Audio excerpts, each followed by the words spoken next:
Hi everyone, I'm Alli and welcome to my channel. In today's video, I'm showing with you 5 easy DIY Halloween face masks that are both spooky and cute. So let's hop right into this tutorial. I'm starting out by showing you how to make the Olson style mask. Now this pattern isn't mine and I'll link to where I got it on my blog. I cut my pattern slightly longer on the sides just to have extra room so that I could size the mask to my face. First, fold your outer fabric in half, pin the pattern in place and trace around it and then cut it out. I'm using orange fabric because this will be a jack-o'-lantern mask. Repeat the steps to cut out your inner mask pieces. I'm using white to show you what I'm doing. You can use whatever colors you want. Next, pin the matching face mask pieces together along the curve, making sure the fabric is right sides together. Then sew along the curve on both pieces.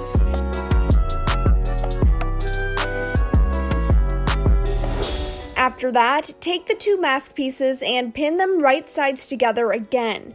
Then sew along the top and bottom.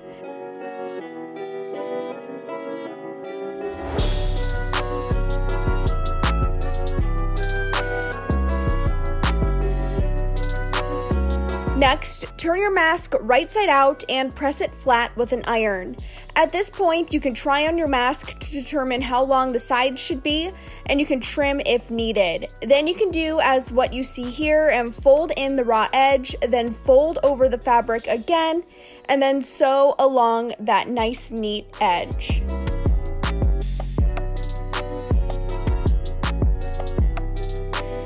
Insert your elastic through the tunnel you just made, and then what I do is overlap the elastic on the end slightly and sew it together by going back and forth over the section with a zigzag stitch.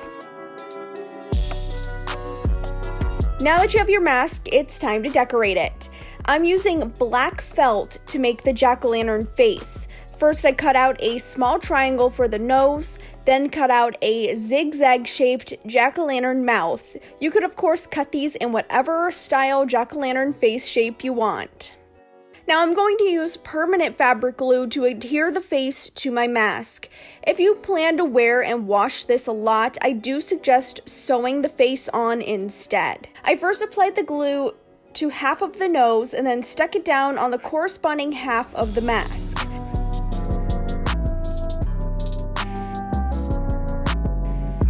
Fabric glue is a little bit tricky and takes a while to dry, so I put a plastic baggie down over the top of the mask, then put a few heavy books on top so that the felt and fabric could fuse together. After about 5 minutes, I removed the books and flipped the mask over and glued down the other side of the face.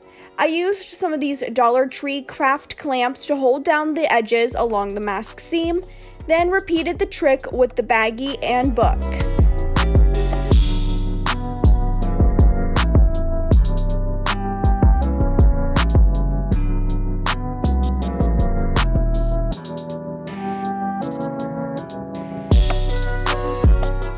Next, you're going to either need some lightweight denim or 100% cotton in denim blue like I'm using here.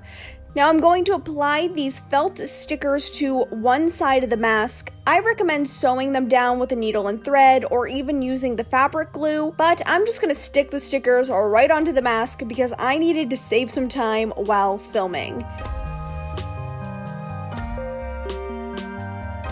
Then you can pin the right sides together and sew up the mask following the Olson mask tutorial I showed you at the beginning of the video.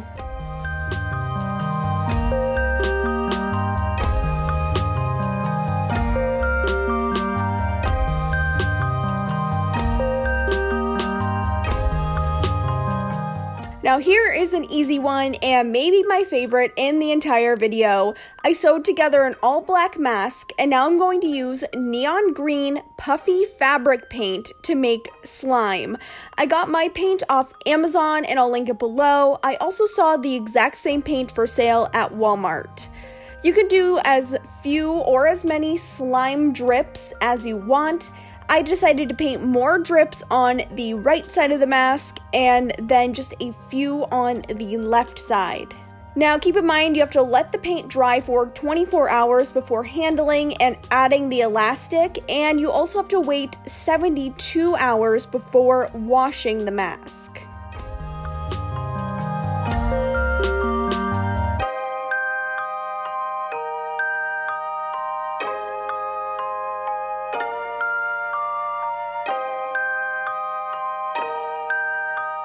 Next, I'm going to show you how to make a different style pleated mask.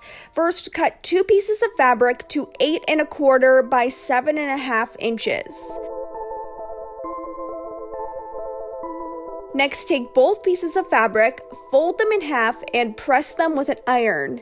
Now, switching to metric for a minute, make a small mark at 5 1/2 centimeters on the top and bottom of the mask pieces. Use that mark to create your pleats, folding the fabric toward that center line. Now press the pleats into place with an iron and make sure you repeat that on the second piece of fabric. I wanted this mask to be mummy inspired, so I took some white fabric, snipped it, and then ripped 2 strips, then cut each strip in half. Basically, you'll need 4 strips of fabric that are longer than the 8 1/4 inch length. These will be the mummy bandages. Next, I sewed a straight stitch along the edge of each strip to prevent them from fraying away in the wash. Now it's time to layer everything together. I positioned each strip to resemble mummy bandages, lining up the edge of the strip with the edge of the mask fabric. You want to make sure that the strips gape a little bit in the middle. On the other mask piece, sew a 6-inch piece of elastic to the mask, like you see me doing here on both sides. I sewed the elastic down about a 1/2 inch from the raw edge. Next, layer the piece with the elastic on top of the other pieces and sew up the 2 short ends. Now, admittedly, I wish I would have made this mask with only 1 piece of pleated fabric because the fabric strips really do provide enough layers of fabric on the mask.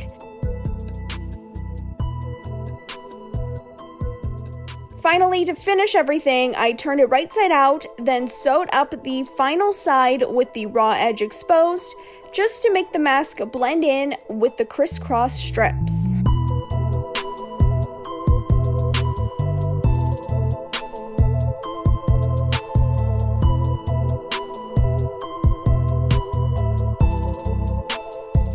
Now for the final mask.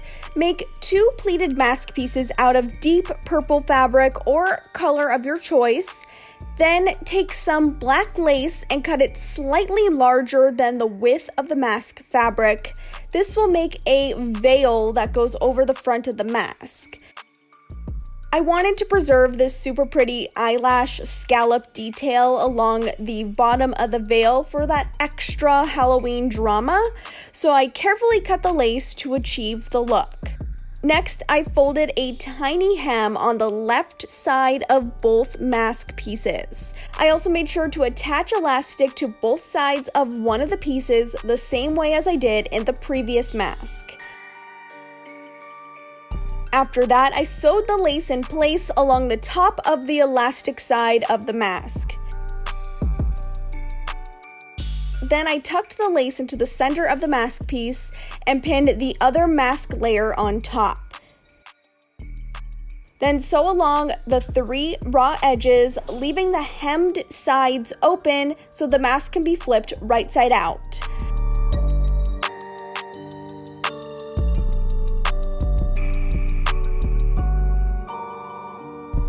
Finally, just sew the hemmed side shut.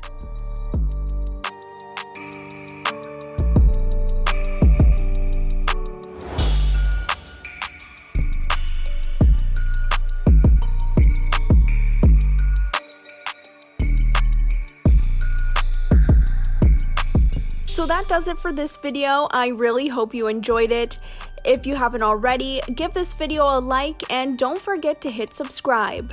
Thanks so much for watching, and I'll see you in my next video. Bye!